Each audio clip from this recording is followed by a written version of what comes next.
예수께서 또 말씀하여 이르시되 나는 세상의 빛이니 나를 따르는 자는 어둠에 다니지 아니하고 생명의 빛을 얻으리라. 아멘.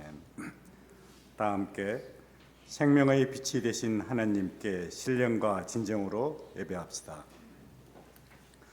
자리에서 일어서서 모임 찬송 찬송가 11장을 함께 부르시겠습니다.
다 함께 시편 138편을 교독하시겠습니다.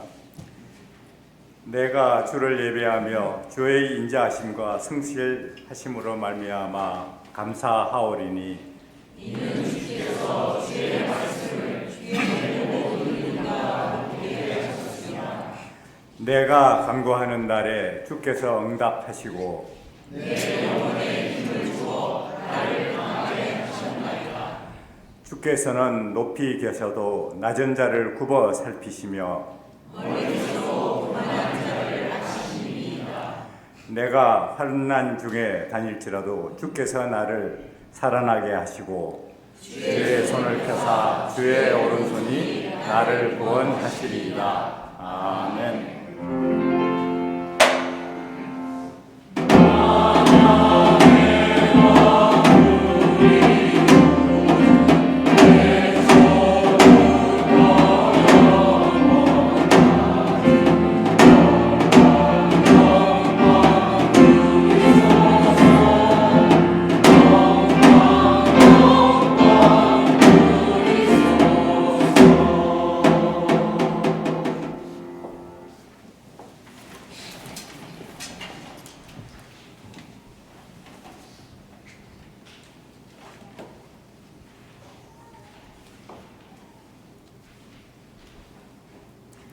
우주 만물을 창조하시고 저희의 처음과 끝을 주관하시는 하나님, 주연절 후 다섯째 주일 예배를 기쁘게 받아주시고 홀로 영광 받으시옵소서.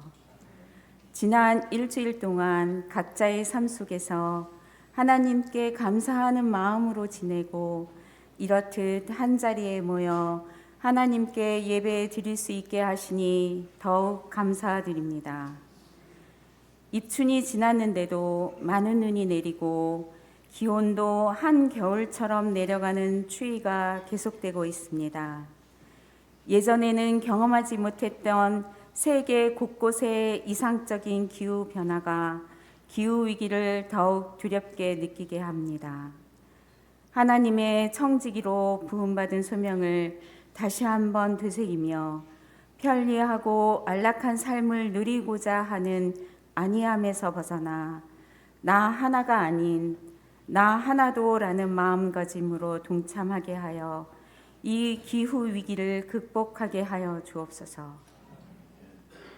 공의의 하나님, 지금 이 나라는 모든 권력을 손에 쥐고 나만의 나라를 만들려고 한 대통령과 그 밑에서 부귀영화를 누리려 한 자들에 의해 찢겨지고 있습니다.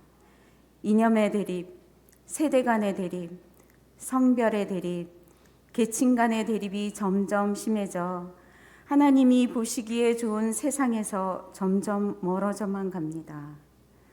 올바른 정의와 사회 공동 이익이 우선이 아닌 내 이익과 주장만이 맞다는 어거지와 아집, 그리고 이를 이루기 위한 폭력이 난무하여 옳은 것에 대한 인정과 남에 대한 배려, 비폭력의 저항 등 아름다운 정의가 사라지고 있습니다. 최소한 하나님을 믿는 자들만이라도 그들만의 하나님이 아닌 진정 공의로운 하나님을 믿고 따르게 해주시기를 간절히 원합니다. 서울 제1교회를 위하여 기도드립니다. 아무것도 보이지 않는 곳에서 넘쳐나도록 물고기를 잡게 하시고 잡은 물고기를 다 버리고 주님을 따르게 하신 것처럼 가진 것을 다 버리고 주님을 따르는 초심을 항상 되새기며 행동할 수 있는 믿음을 허락하시며 용기와 지혜를 주시옵소서. 저희에게 주어진 것들이 끝이 아니라 과정임을 알게 하시어 깨우쳐 나가길 원하오니 고통 중에 있거나 낙담 가운데 있어도 항상 하나님께서 함께 하시어 내가 세상을 이겨노라라는 믿음으로 살게 하옵소서. 연로하신 교우님들의 건강을 지켜주셔서 함께 예배드릴 수 있도록 해주시고 젊은 청년들의 삶도 그들이 원하는 힘찬 하루하루가 되게 능력 주시기를 원합니다. 점점 고령화되는 교회의 희망인 교회학교를 지켜주시고 애쓰시는 목사님과 교사들에게도 영육 간의 강건함을 지켜주시며 새로 이전하는 어린이 부실이 부족함이 없도록 채워주시기를 원합니다. 병환 중에 있어 함께 예배 드리지 못하는 분들과 그 외 여러 사정으로 이 자리에 함께 하지 못한 교우들 모두를 기억하게 하시어 모두가 하나된 공동체임을 잊지 않게 하옵소서. 이 모든 말씀 저희를 죽기까지 사랑하신 예수님의 이름으로 기도드립니다. 하늘에 계신 우리 아버지여, 이름이 거룩히 여김을 받으시오며 나라가 임하오시오며 뜻이 하늘에서 이루어진 것 같이 땅에서도 이루어지이다. 오늘 우리에게 일용할 양식을 주시옵고 우리가 우리에게 죄 지은 자를 사하여 준 것 같이 우리 죄를 사하여 주시옵고 우리를 시험에 들게 하지 마시옵고 다만 악에서 구하시옵소서. 나라와 권세와 영광이 아버지께 영원히 있사옵나이다. 아멘.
오늘 우리에게 주신 하나님의 말씀은 누가복음 5장 1절에서 11절의 말씀입니다.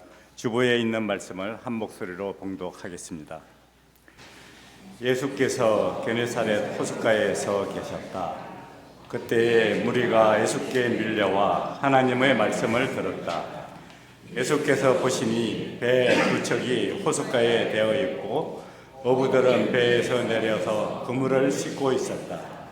예수께서 그 배 가운데 하나인 시몬의 배에 올라서 그에게 배를 무태서 조금 떼어놓으라고 하신 다음에 배에 앉으시어 무리를 가르치셨다. 예수께서 말씀을 그치시고 시몬에게 말씀하셨다. 깊은 데로 나가 그물을 내려서 고기를 잡아라. 시몬이 대답하였다. 선생님, 우리가 밤새도록 애를 썼으나 아무것도 잡지 못했습니다. 그러나 선생님의 말씀을 따라 그물을 내리겠습니다. 그런 다음에 그대로 하니 많은 고깃대가 걸려들어서 그물이 찢어질 지경이었다. 그래서 그들은 다른 배에 있는 동료에게 손짓하여 와서 자기들을 도와달라고 하였다. 그들이 와서 고기를 두 배에 가득히 채우니 배가 가라앉을 지경이 되었다. 시몬 베드로가 이것을 보고 예수의 무릎 앞에 엎드려서 말하였다. 주님, 나에게서 떠나주십시오. 나는 죄인입니다. 베드로 및 그와 함께 있는 모든 사람은 그들이 잡은 고기가 엄청나게 많은 것에 놀랐던 것이다. 또한 세베대의 아들로서 시몬의 동료인 야고보와 요한도 놀랐다. 예수께서 시몬에게 말씀하셨다. 두려워하지 말아라. 이제부터 너는 사람을 낚을 것이다. 그들은 배를 무태된 뒤에 모든 것을 버려두고 예수를 따라갔다. 성가대 찬양으로 하나님께 영광 돌립니다.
예, 찬양 감사합니다. 특별히 오늘 우리 이런저런 사정으로 베이스와 테너가 딱 한 명씩만 하셨는데 일당 100이신 것 같습니다. 제가 지금 이 찬양곡을 들으면서 옛날 생각이 났습니다. 여러분 아시는지 모르겠는데 저게 주현신 목사님이 지으신 곡인데요. 아마 주 목사님이 지금은 과천교회를 담임하시는데 그 예장 통합 측 저걸 지을 때는 전교조 해직교사 있을 때였나 아니면 신학교를 입학하셨을 때였나 잘 모르겠습니다. 하여튼 95년 통일희년을 앞두고 90년대 초반에 저 곡을 작곡하신 걸로 알고 있습니다. 우리 희년을 향한 우리의 행진 그 노래가 작곡될 즈음 작사 작곡될 즈음에 했는데 주 목사님이 저하고 동갑이고요. 그리고 여러분 그 굴종의 삶을 떨쳐 이렇게 시작되는 전교조 노래를 지으신 작사 작곡한 분이십니다. 하여간 음악 선생님을 하시다가 해직되셨는데 해직된 게 더 잘 됐는지 하여간 나중에 신학교를 가셔서 목사님이 되셨습니다. 제가 안식년 때 주 목사님을 과천교회 가서 한번 뵀는데요. 저를 굉장히 부러워하셨습니다. 나는 내 마음대로 설교할 수 있는데 당신은 교회에서 그렇게 설교를 못한다. 그러면서 제가 부럽다고. 그래서 제가 큰 교회 목회하는 목사님들이 별로 안 부럽습니다. 예, 갑자기 주 목사님 생각이 나서 넋두리를 좀 해봤고요. 예, 오늘 계속 저희가 주연절을 맞이해서 누가복음 앞부분에 있는 예수님의 갈릴리 활동기를 읽고 있는데요. 지난주일 본문은 누가복음 4장이었는데 오늘은 누가복음 5장입니다. 지난주일 본문에 바로 이어지는 말씀은 아니고요. 4장 31절에서 44절까지는 건너뛰었습니다. 제가 몇 주 전에 설명드린 바와 같이 그 누가복음에 있는 갈릴리 활동기 중에서 예수님의 기적 이야기들은 많이 지금 건너뛰었습니다. 그건 원래 교회력상 작년에 마가복음 본문일 때 다뤘기 때문에 겹치는 부분이 빠져서 그렇습니다. 세번역 성경은 오늘 본문 위에 어부들을 제자로 부르시다라는 소제목을 붙였습니다. 그리고 그 옆에 마태복음과 마가복음의 병행 규절도 표시해 두었습니다. 그러니까 오늘 본문과 똑같은 내용이 누가복음뿐만 아니라 마태복음과 마가복음에도 있다는 뜻입니다. 누가복음은 최초의 복음서인 마가복음과 그리고 지금은 없어진 휴복음서를 주요 자료로 하고요. 그리고 여기에 누가의 특수 자료를 더해서 지금 익명이지만 우리가 누가라고 부르는 사람에 의해서 편집되어서 지금처럼 완성되었습니다. 그래서 우리가 누가복음을 읽을 때는 원 자료인 마가복음을 이 편집자인 누가가 어떻게 바꾸었는지를 파악하고 또 왜 바꾸었을까를 생각하면서 그것을 추적해내면서 누가가 전하고자 한 메시지를 찾아내야 합니다.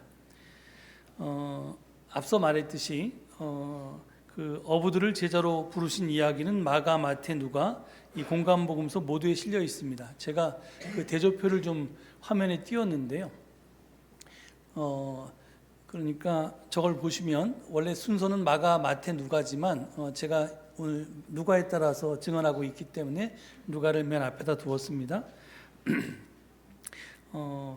그 누가는 원자료인 마가의 이야기를 크게 바꾸었습니다. 마태는 별로 바꾸지 않았는데요. 누가는 굉장히 많이 바꿨습니다. 크게 두 가지로 바꿨는데요. 첫 번째는 마가의 간단한 이야기에 다른 이야기들을 첨가했습니다. 그러니까 저 옆에 보시면 이 마가 이야기는 1장 9절서부터 1장 20절까지 이어지는데요. 그런데 지금 그 다음에 누가는 3장 21절에서 5장 지금 11절까지 쭉 이어지는 이야기가 있는데 그 두 가지의 차이점을 보시면 되겠습니다. 그러니까 첫 번째는 마가의 간단한 이야기에 다른 이야기를 첨가했다고 했습니다. 마가와 마태는 예수님이 갈릴리 바닷가를 지나가시다가 어부 시몬과 즉 베드로와 그의 동생 안드레를 보고 나를 따라오너라 내가 너희를 사람을 낚는 어부가 되게 하겠다라고 말씀하시니까 그들이 곧 그물을 버리고 따랐다고 전하고 있습니다. 그리고 조금 더 가다가 또 어부 형제인 야고보와 요한을 보고 그들을 불렀고 그들도 곧 예수를 따라갔다라고 이렇게 전합니다. 그런데 누가는 여기에 예수님이 호숫가에 있던 시몬의 배에 올라가서 무리를 가르친 이야기와 그리고 고기잡이 기적 이야기 오늘 본문이죠. 그리고 베드로가 주님 내게서 떠나 주십시오 나는 죄인입니다 라고 고백한 이야기가 덧붙여져 있습니다. 그러니까 마태와 마가에는 없는 이야기가 지금 오늘 5장 1절에서 11절 말씀입니다. 그러니까 저기 보면 마가는 지금 1장 16절에서 20절이니까 5절밖에 없었잖아요. 누가복음은 5장 1절에서 11절이니까 무려 11절이 됩니다. 그러니까 6절이 늘어났습니다. 그러니까 이제 그만큼 없던 이야기가 늘어났다는 겁니다. 마태는 거의 그대로 옮겼습니다. 두 번째로 순서의 문제인데요. 어부들을 제자로 부르신 이야기 앞에 예수께서 갈릴리 이곳저곳에서 활동한 여러 이야기들을 먼저 소개하고 있습니다. 저기 보면 지금 누가복음은 아까 설명한 것처럼 지금 순서대로 더러운 귀신 들린 사람을 고치신 이야기, 많은 사람들을 고치신 이야기, 전도 여행을 떠나신 이야기가 4장 31절부터 44절까지 순서대로 나와 있습니다. 그런데 마가복음을 보면 그 이야기들은 지금 제자로 불린 1장 20절 이후에 즉 21절서부터 39절까지 실려 있습니다. 그러니까 마가복음과 마태복음은 어부들을 제자로 부르신 이후에 예수님께서 그 제자들과 더불어 가버나움 회당에 가서 고치시면서 가버나움 회당 예배에 참석하시면서 거기서 그 귀신 들린 사람을 고친 이야기도 나오고요. 거기서 나와서 베드로의 장모 집에 들어가서 베드로의 장모를 열병을 앓고 있는데 고친 이야기가 나오고 그 소식을 듣고 사람들이 몰려와서 막 밀어닥치니까 그 사람들을 또 하나하나 밤늦게까지 고쳐주신 이야기가 나오고 그 다음에 이제 전도여행을 간 이야기가 나오는데 지금 누가복음은 그 순서가 바뀐 겁니다.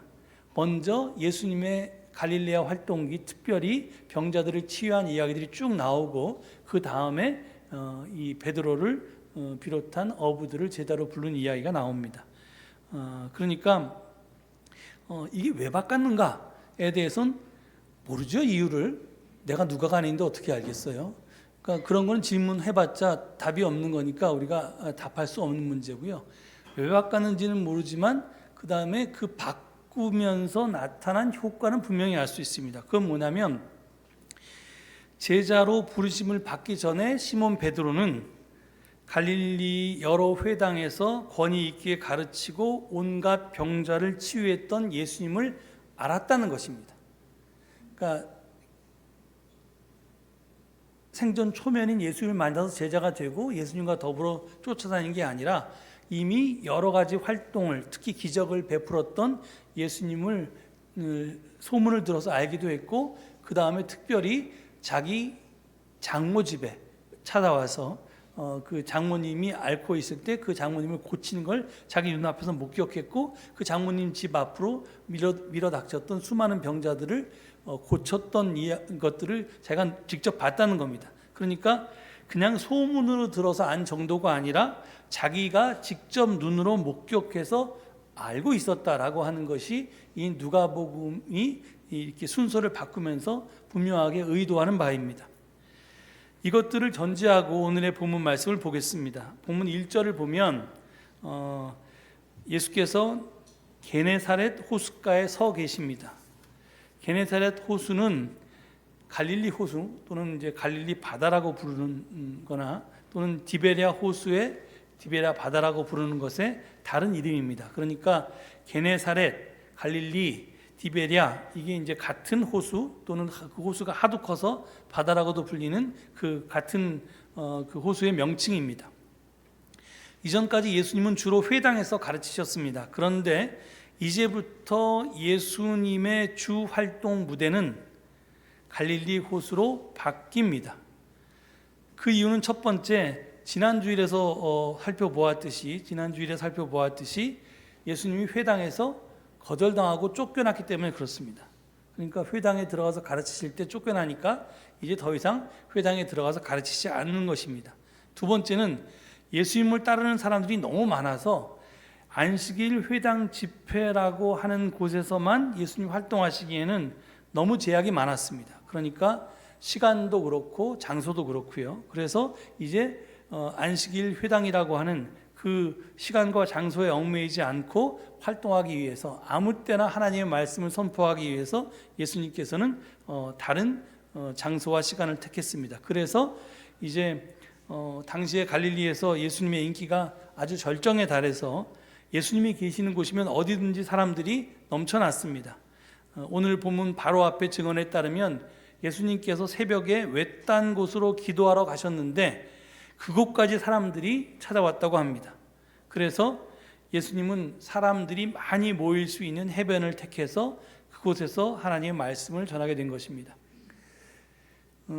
여러분 로마나 하여튼 유럽을 여행해 보시면 혹시 그 로마의 원형 경기장을 이제 그게 곳곳에 로마 제국이 지어놨기 때문에 가보신 분들이 계실 텐데요. 지금도 그 원형 경기장에서 오페라 공연 같은 또는 굉장히 현대적인 음악 공연 같은 걸 합니다. 그 이유가 울림이 굉장히 좋기 때문이에요. 어떻게 그렇게 수천 명, 수만 명이 들어가는 경기장을 지어놨는데 거기에 마이크도 없이 이야기하는 것이 전체 좌석에 다 들릴 수 있게 설계되어 있는지 그 기술이 놀랍습니다. 그런데 지금 갈릴리 이 호숫가 또 바닷가가 이렇게 만으로 되어 있는데 이렇게 거기가 마치 이 콜로세움처럼 이렇게 원형 경기장처럼 이렇게 움푹 이렇게 둘러싸고 있어서 거기가 이제 예수님이 말씀하실 때 수백 명, 수천 명의 사람들이 들을 수 있게끔 되어 있다고 학자들은 주장합니다. 제가 갈릴리를 안 가봐서 모르겠습니다. 죽기 전에 가볼 수 있을지 모르겠습니다. 하여튼 근데 그렇게 이제 그 갈릴리 호숫가를 성지순례했던 분들이 그렇게 전합니다. 그런데 하여간 이제 그래서 이제 예수님이 갈릴리 호숫가를 당신의 그 활동 무대로 택한 겁니다. 그런데 그 호숫가에서 전하는 것도 그렇게 여의치가 않았습니다. 왜냐하면 군중들이 하도 물밀듯이 밀려들었기 때문입니다. 그래서 예수님은 그 즉석에서 대책을 마련했습니다.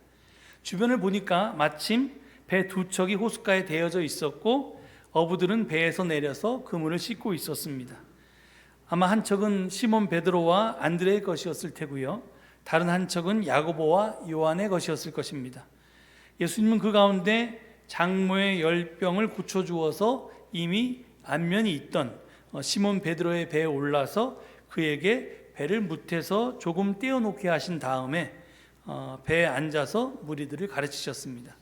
그러니까 이제 강대상에 이렇게 서서 군중들에게 설교한 게 아니라 배를 조금 호숫가에 띄워서 좀 거리를 띄운 다음에 거기서 이제 말씀을 증언했다는 거죠. 그런데 그게 이제 이 원형 경기장처럼 울림이 좋아서 그렇게 말씀을 전하기에 부족하지 않았다는 겁니다. 근데 하여튼 베드로는 이미 안면이 있고 당신 장모까지 고쳐준 예수님이 청을 하니까 거절할 수가 없었을 테고요. 그래서 자기 배를 끌고 나가서 배꼽물에 앉아서 배가 흔들리지 않도록 닻을 내리고 또 파도에 이렇게 흔들리는 것을 막기 위해서 이렇게 노를 가지고 꽉 잡고 이렇게 안정적으로 이렇게 배가 흔들리지 않도록 이렇게 있었을 겁니다. 그러니까 지금 가장 가까이에서 꼼짝없이 베드로는 예수님한테 붙들려서 예수님의 가르침을 가장 가까이에서 경청할 수밖에 없었습니다. 그러니까 강제로 설교를 들었던 거죠.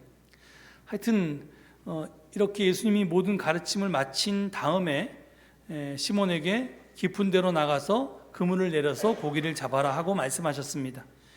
예수님의 이 갑작스러운 말씀에 베드로는 어리둥절할 수밖에 없었을 것입니다. 아니, 좀 어처구니가 없었을 줄도 모르겠습니다. 밤새도록 애를 썼지만 고기를 한 마리도 잡지 못한 그에게 깊은 데로 가서 그물을 내리라니요. 아마 시몬은 마음속으로 고기의 고자도 모르는 양반이 번데기 앞에서 주름을 잡아도 유분수지 뭐 이렇게 투덜댔을지도 모르겠습니다. 왜냐하면 시몬 베드로는 일생을 그 물가에서 자랐고 고기 잡는 일에는 잔뼈가 굵은 사람이었기 때문이었습니다. 그는 갈릴리 호수를 마치 자기 손바닥을 보듯이 훤히 들여다보았습니다. 풍향, 수심, 기온에 따라서 적절한 고기잡이 위치를 잡을 줄도 알았습니다. 더구나 시간상으로 볼 때 그 시각에 고기를 잡는다는 것은 부지에 속했습니다. 지금 배를 타고 호수 중간에 가서 이렇게 삼중 그물을 내려서 이 삼중망을 이용해서 그물 낚시를 하는 형태인데요. 지금 그런 그물 낚시는 한밤중에 하는 것이 상식이었습니다. 그렇기 때문에 해가 중천에 있는 시각에 그물을 던진다는 것은 무지를 넘어서 몰상식이었습니다. 그러나 이러한 예수님의 요구 앞에 베드로는 이렇게 답합니다. 선생님, 우리가 밤새도록 애를 썼으나 아무것도 잡지 못했습니다. 그리고 이제 뭐 성경에는 안 나와 있지만 잠시 텀이 있었겠죠. 그러나 선생님의 말씀에 따라 그물을 내리겠습니다. 이 대답은 먼저 내가 지금 밤새도록 해봤다 이미 적절한 시간에 적절한 장소에서. 그런데 내가 헛수고했다. 그러면서 선생님 말씀에 따라 그물을 내리겠다라는 말을 덧붙인 것은 이 말씀에 따라라는 말 속에는 예수님의 요구를 도무지 이해할 수 없다는 그런 의미도 담겨 있습니다. 그렇지만 내 상식으로는 이해가 되지 않지만 예수님께서 말씀하시니 한번 해보겠습니다 하는 것입니다. 그런데 이게 웬일입니까? 말씀대로 행하니까 엄청나게 많은 고깃대가 걸려들어서 그물이 찢어질 지경이 되었습니다. 급기야 야고보와 요한의 배까지 불러와서 함께 그물을 끌어올렸더니 고기가 배가 가라앉을 정도로 두 배에 가득 찼습니다. 이 장면을 본 시몬 베드로는 예수님의 앞에 무릎을 꿇고 엎드려서 말합니다. 주님, 나에게서 떠나 주십시오. 나는 죄인입니다. 이게 이제 사실은 누가복음에만 있는 특별한 말인데요. 베드로는 왜 자신을 가르쳐서 죄인이라고 했을까요? 고기잡이 기적이 일어날 것을 예상하지 못했는데 자기의 경험으로는 그런 일은 지금 있을 수가 없는데 그냥 그래도 한번 뭐 예수님이 하라니까 마지못해 던져봤는데 그렇게 기적이 일어나니까 내가 예수님을 신뢰하지 못하고 이렇게 못 믿었던 데 대한 죄책감이 들어서 그랬을까요? 아니면 신적인 권능과 마주한 나약한 인간의 두려움 때문이었을까요? 여러분, 이 답이 생각나지 않으실 것 같은데 3년 전이 2022년에 이미 여러분께 말씀을 드렸습니다. 아마 여러분께서는 먼 전생의 기억처럼 다 잊으셨겠지만 말입니다. 여러분의 이 망각의 은총에 대해서 설교자로서 하나님께 감사드리면서 제가 그 답을 다시 한번 말씀드립니다. 그때 저는 적어도 이게 경이감 때문에 신적인 어떤 이 경이감 때문에 했던 것은 아니다 이렇게 말씀을 드렸습니다. 왜 그랬냐? 누가에 따르면요, 베드로는 고기잡이 기적에 앞서서 예수님의 치유 기적을 여러 차례 목격했기 때문입니다.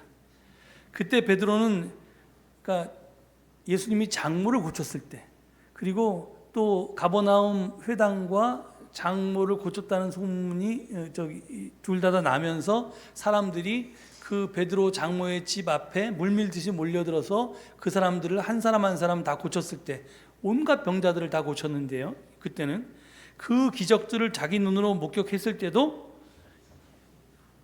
베드로는 주님, 저는 죄인입니다. 저를 떠나 주십시오. 이렇게 고백하지 않았습니다. 더군다나 직업이 어부인 베드로가 이게 고기잡이 기적을 맛보았다면 저라면 주님, 제발 저에게서 떠나지 말아 주십시오. 나의 부족한 능력에 당신의 권능을 좀 보태 주셔서 늘 이런 만선 고기잡이 기적이 일어날 수 있도록 좀 해주십시오. 이렇게 청했을 겁니다. 이게 더 자연스럽고 그리고 더 인간적입니다. 하지만 베드로는 그렇게 하지 않았습니다.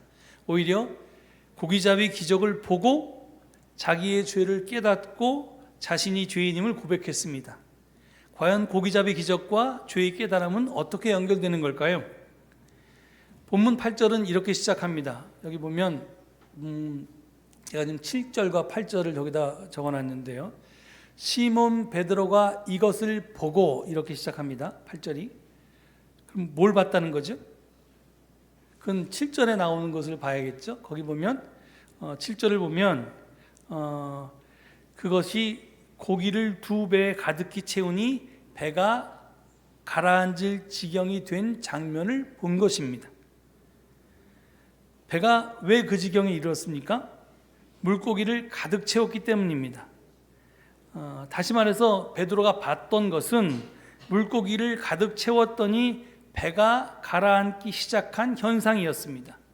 영어 성경은 이를 분명히 드러내고 있는데 이 부분을 They began to sink라고 번역했습니다. 그러니까 이게 they는 그 지금 베드로의 배와 그 다음에 이제 이 요한의 배, 이 이제 두 척의 배들을 얘기하는 거고요. 그리고 더 나아가면 사실은 궁극적으로 그 배들에 타고 있는 4명의 어부를 가리킵니다. 즉 베드로는 배들과 어부들이 침몰하기, 가라앉기 시작한 것을 보고 자기 죄를 고백했던 겁니다. 침몰과 죄가 무슨 상관이 있을까요? 저는 이것을 너무 많은 물고기가 잡힌 사건에서, 즉 엄청난 성공에서 오히려 자기 인생이 잘못됐음을 보았기 때문이라고 그렇게 설명했습니다. 그렇습니다. 베드로가 보고 깨달은 것은 그동안 자기가 삶의 목표로 삼고 소원했던 것이 지금 이루어졌는데 그 성취가 오히려 자기가 타고 있는 배, 즉 자기 존재의 기반을 침몰시키고 있다는 것이었습니다. 밤새도록 애를 쓰면서 했던 고기잡이와 만선의 꿈이 그물이 찢어질 지경으로 이루어졌는데 지금 그것이 도리어 자기 인생을 가라앉게 만들고 있다는 것을 깨닫게 되었다는 것입니다. 즉 베드로는 가라앉고 있는 배를 보고 이제껏 살아왔던 자기 삶의 방식이 또 자기 삶이 잘못되었다는 것을 보고 깨닫고 나는 죄인입니다라고 고백했다는 것입니다. 그런 베드로에게 예수님이 말씀합니다. 5장 10절과 11절을 보면요.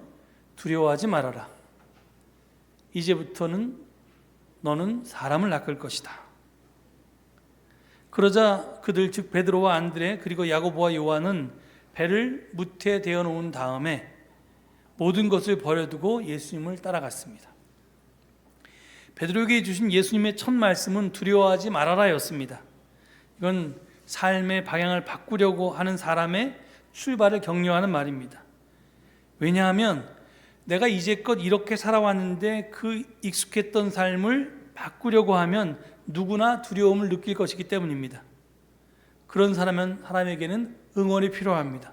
지금 그래서 예수님은 두려워하지 말라고 베드로와 어부들을 응원하고 계십니다. 그러면서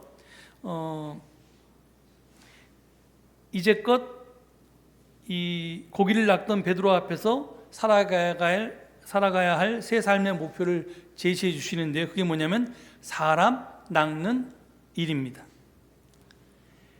여기서 낚는다는 단어가 조그레오라고 하는 단어인데요. 헬라어로, 그리스어로. 이 조그레오라는 단어는 조회라는, 즉 생명이라는 뜻의 조회와 잡는다라는 뜻의 아구리오라고 하는 단어가 합쳐져서 만들어진 단어입니다. 풀이하면 살리려고 잡는다는 겁니다. Capture for life. 예, 그러니까 지금 사람을 낚는 일은 살리려고 잡는다는 뜻입니다. 보통 어부는 물고기를 죽이려고 잡죠. 죽여야지 먹으니까요. 또는 어떻게 잡다 보면 또 죽여서라도 잡습니다. 그런데 예수님은 베드로를 초대한 이유는 살리기 위해서, 사람들을 살리기 위해서 잡는 일이었습니다. 바로 이것이 사람 낳는 어부의 사명이고 새롭게 걸어가야 할 베드로의 길이고 모든 시대 그리스도인들의 소명입니다. 여러분, 물고기를 낚는 어부와 사람을 낚는 어부가 무엇이 어떻게 다릅니까? 어부가 물고기를 왜 낚겠습니까? 그것은 물고기를 잡으면 그것을 돈으로 바꿀 수 있기 때문입니다. 즉, 먹고 살기 위해서 좀 더 잘 표현하면 좀 많이 잡아서, 더 많이 잡아서 잘 먹고 잘 살기 위해서 그렇게 물고기를 잡는 겁니다. 어부일을 하는 겁니다. 이는 우리네 삶의 모습과 별반 다르지가 않습니다. 우리는 각자의 직업을 가지고 있고 일을 하는데 그건 다 먹고 살기 위해서 하는 겁니다. 좀 더 얘기하면 구체적으로는 이왕이면 남보다 더 잘 먹고 잘 살기 위해서 우린 일을 합니다. 그런데 우리가 사람으로 태어난 이유가, 우리가 지금 여기 존재하는 이유가 먹고 살기 위해서일까요? 물론 먹고 사는 일은 매우 중요합니다. 하지만 잘 먹고 잘 입고 잘 쓰기 위해서 우리가 사람으로 태어난 것은 아닙니다. 소비하고 축내기 위해서 내가 지금 여기에 존재하는 것은 아니라는 말씀입니다. 우리는 무엇인가 이바지하기 위해서 지음을 받았고 축내는 것이 아니라 보태기 위해서 지금 여기 존재하는 것입니다. 사람을 낚는 어부가 되라는 예수님의 초청은 주님이 하는 일에 이바지하라고, 기여하라고, 하나님 나라를 이 땅에 건설하고 확장하는 일에 작은 힘이라도 보태라고 하는 권고입니다. 사람으로 태어나서 지금까지는 자기 자신과 자기 가족만을 위해서 살아온 이들에게 이제부터는 네 시야를 좀 넓혀서 너 자신을 위한 삶이나 네 가족을 위한 삶보다 좀 더 크게 하나님 나라와 그 의를 위한 삶을 살아보라고 초대하시는 것입니다. 이로써 주님의 제자가 된다는 것은 우리 인생의 목표와 의미를 바꾸는 일입니다. 그래서 진정한 내 존재의 이유, 참된 내 삶의 의미를 찾게 되는 것입니다. 그런데 이러한 인생 전환은 깊은 데로 가서 그물을 내리라는 주님의 말씀에 따르는 것에서부터 시작됩니다. 하지만 우리네 일상의 삶에서 깊은 데로 나아가서 그물을 내린다는 것은 그냥 쉬운 일이 아닙니다. 상당히 힘든 일입니다. 그물을 다시 던지는 것은 때로는 베드로처럼 내 신념을, 지금은 물고기가 잡힐 때가 아닌데 이거 쓸데없는 짓인데 하는 내 신념을 포기하는 일일 수도 있고요. 그리고 내가 그래도 이 고기잡이에는 정말 잔뼈가 굵은 내가 전문가인데 이거 아무것도 모르는 양반이 왜 이런 걸 할까? 이래서 내 자존심이 상하지만 그 자존심을 꺾는 일이기도 하고요. 그리고 내가 가지고 있는 지식과 또 내가 가지고 있는 기득권을 버리는 일이기도 합니다. 때로는 그 일을 통해서 많은 고통이 따를 수도 있습니다. 그런데 그리스도인이 된다는 것, 예수님을 따른다는 것은 언뜻 보기에 사실은 이렇듯 손해나는 일입니다. 믿지는 장사처럼 생각이 됩니다. 여러분, 교회 다니는 것도 한번 생각해 보십시오. 이게 사실은 이게 교회 다니는 사람들은 이게 다 이해가 가는 일이지만 이 교회를 안 다니는 사람들이 교회 다니는 사람을 보면 저 사람들이 왜 저러지 하는 생각을 할 수도 있겠습니다. 우리는 교회 다니면서 내가 피땀 흘려 번 물질을 봉헌합니다. 금쪽 같은 시간을 쪼개서 각종 봉사를 합니다. 내가 가진 재능으로 이런저런 일에 헌신을 합니다. 세상 눈으로 볼 때 이게 얼마나 큰 낭비이고 또 얼마나 큰 이게 쓸데없는 일처럼 보입니까? 그런다고 돈이 생기는 것도 아니고 명예가 생기는 것도 아닙니다. 그런데도 우리는 그런 손해를 보면서 교회에 기꺼이 다닙니다. 왜? 교회를 통해서 내가 주님과 더불어 하나님의 일에 참여하게 된 기쁨은 세상 사람들이 저건 손해야, 왜 저렇게 손해나는 짓을 해? 하는 그렇게 생각하는 것과 비교할 수 없을 만큼 크기 때문입니다. 나만이 아는 이 기쁨은, 이 보람과 긍지는 이 세상의 그 무엇과도 바꿀 수 없는 소중한 것입니다. 중요한 것은 여러분, 그러니까 이 성공회인가 하여튼 어느 교단에서 아주 오래 전에 한 10년도 넘게 전에 더 이상 겁줘서 교인들이 교회 다니게 하는 것을 금한다라는 결정을 했다고 하는 것을 들었는데요. 사실은 교회 다니는 많은 분들이 이 기쁨 때문에 교회를 다니는 게 아니라 죽어서 지옥 갈까 봐 다닙니다. 그래서 이제 젊은 사람보다 이제 하나님 앞에 갈 때가 가까운 사람들이 더 열심히 나오는 이유가 그건 건지도 모르겠습니다. 하여튼 이게 겁나서 죽어서 지옥 갈까 봐 교회를 다니는 게 기쁨이 아니라 이제 불안 때문에, 공포 때문에 교회를 다니는 거죠. 그런데 교회에 다니는 목적은 사실 그게 아니라는 겁니다. 나는 아무것도 아닌데, 나는 정말 가진 것도 없고 능력도 없고 부족하고 내가 생각해도 참 못난인데 내가, 근데 그런 나를 하나님께서 부르셔서 당신께서 이 세상에서 하고 싶은 당신의 꿈을 함께 실현하는 일에 참여하게 하신다.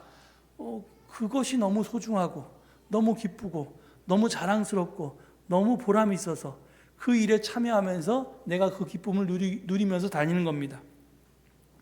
여러분, 이런 기쁨 누려보셨습니까? 이런 보람과 긍지를 가져보셨습니까?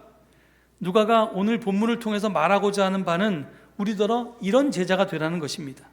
기왕에 예수 믿고 그리스도인이 되었다면 시시하게 믿지 말고 제대로 한번 믿어보라는 것입니다.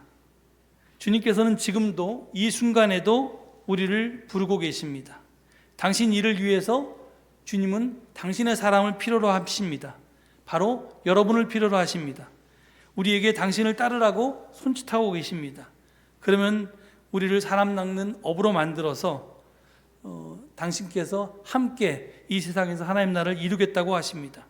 우리에게 그것이 진정한 기쁨이고 그것이 영생을 이루는 길이라고 그렇게 우리를 초대하십니다.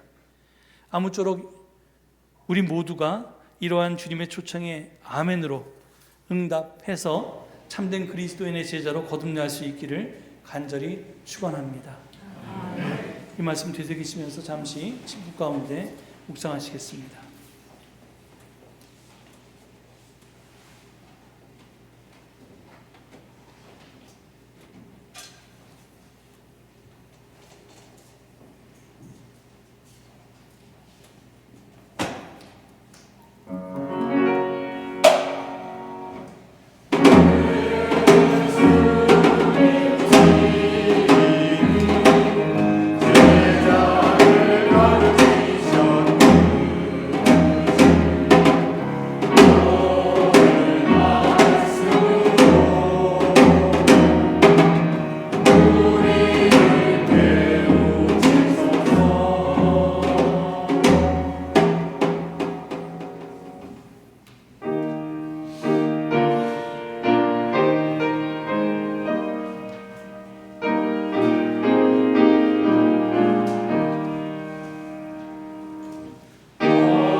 하나님, 너무 추운 날입니다. 하지만 하나님을 만나 뵙고 또 하나님 안에서 친교하는 우리 형제자매를 만나기 위해 이렇게 추운 길 마다 않고 달려왔습니다. 이 자리에 있을게 은혜 주시고 믿음 주시고 건강 주신 하나님께 감사드립니다. 비록 추위가 우리를 힘들게 하지만 그보다 더 큰 기쁨이 우리에게 있습니다. 하나님, 그 기쁨을 쫓아 열심히 이 교회를 통해서 하나님 일 할 수 있도록 은총 베풀어 주시옵소서. 지칠 때도 있습니다. 하지만 그때마다 새 힘 공급해 주시어서 능히 이겨낼 수 있게 도와주시고 함께 힘 합쳐서 당신의 나라를 향해서 한 발짝 한 발짝 전진할 수 있는 우리 모두가 될 수 있도록 축복하여 주시옵소서. 이 날 당신 앞에 나오며 저희들 정성을 다해서 귀한 예물 당신께 바칩니다. 우리의 감사하는 마음, 기뻐하는 마음 하나님 기꺼이 받아주시고 이 예물이 쓰이는 곳마다 당신의 나라가 확장되게 은총 베풀어 주시옵소서. 또한 이 예물과 함께 드려진 우리의 정성과 기도의 제목이 있사오니 헤아려 주시고 각 가정마다 각 사람마다 하늘의 복을 응답으로 내려 주시옵소서. 감사드리며 예수 그리스도를 받들어 기도드립니다. 아멘.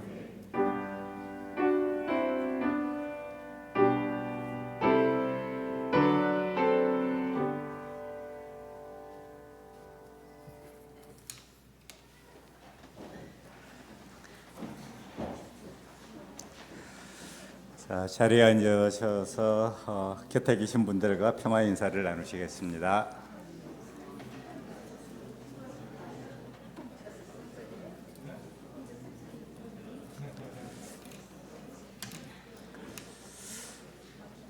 공동체 소식을 나누도록 하겠습니다.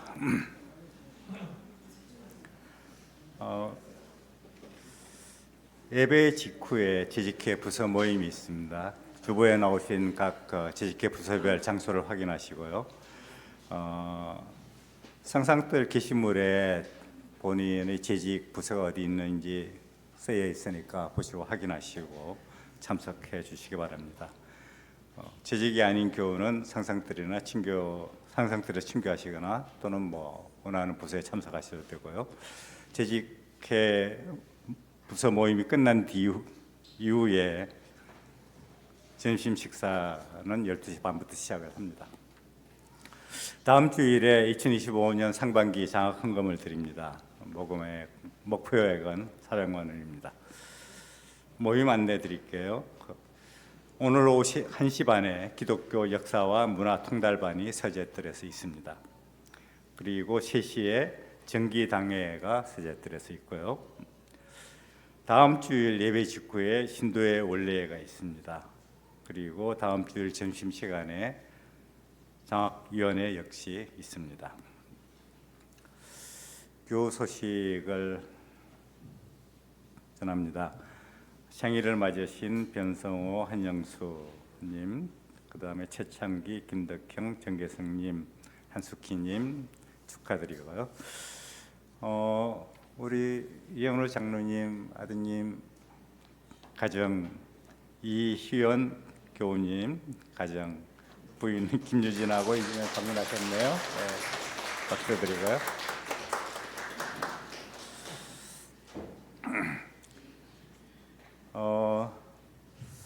김요한 목사님이 다음 주 11일, 12일 휴가가 있고요. 신영식 목사님 12일 휴가가 있습니다.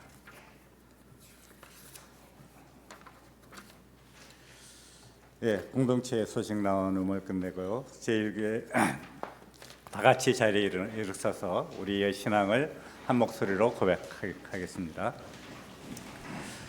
우리는 혼자가 아닙니다. 우리는 하나님 안에 있으며 하나님과 함께 우리와 세상을 변화시켜 나갑니다. 그 변화의 길을 우리 주 예수 그리스도께서 앞서 가셨습니다. 우리는 그 십자가 길이 정의와 평화, 생명과 사랑을 이루는 길임을 믿고 뒤따라갑니다. 변화의 영이신 성령께서는 우리가 하나님 나라를 꿈꾸게 하시고 공동체를 이루어 그 꿈을 이루도록 힘보태 주십니다.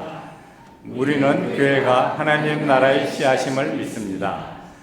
말씀과 사귐과 봉사를 통해 그 안에서 하나님 나라를 이루고 그것을 밖으로 확장해 나가고자 우리의 삶을 헌신합니다. 아멘.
이제 세상으로 힘차게 나아가십시오. 나와 내 가족만 잘 먹고 잘 사는 일에 애쓰지 마시고 함께 일하고자 하시는 하나님의 초청에 응답하면서 사십시오. 그래서 하나님의 일에 참여하면서 누구도 빼앗을 수 없는 보람과 긍지와 기쁨을 누리십시오. 지금은 우리 주 예수 그리스도의 구원하시는 은혜와 하나님의 극진하신 사랑과 성령님의 도우심과 함께하심이 오늘 거룩한 주일을 맞아 하나님 앞에 나와 예배하고 이제 다시 세상으로 힘차게 나아가는 주의 백성들 위해 저들의 가정과 일터 위에 지금부터 영원토록 함께하옵시기를 간절히 축원하옵나이다. 아멘.